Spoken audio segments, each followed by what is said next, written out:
बघा, आता ते एकनाथ शिंदे साहेबांच्या पक्षामध्ये आहेत आणि त्यांचा पक्ष हा आदरणीय पवार साहेबांच्या मार्गदर्शनाखाली चालणारा जो राष्ट्रवादी आहे त्याच्या विरोधातला पक्ष आहे. त्यामुळे सुप्रियाताईंच्या विरोधात ते बोलू शकतील. मुद्दा हा नाही की ते सुप्रियाताईंच्या विरोधात बोलले. मुद्दा हा आहे की त्यांच्याच नेत्याच्या सरकारमध्ये अजितदादा सुद्धा आहेत.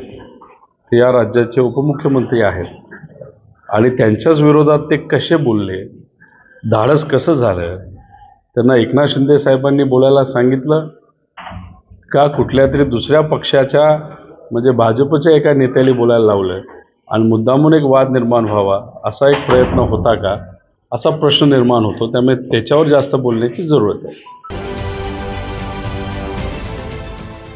देश विदेशातील प्रत्येक घडामोडींचे लाईव्ह अपडेट मिळवण्यासाठी आता साम टीव्हीच्या सर्व सोशल मीडिया प्लॅटफॉर्मला लाईक, फॉलो आणि सबस्क्राईब करा. तसंच सर्व नोटिफिकेशनसाठी बेल आयकॉन प्रेस करायला विसरू नका.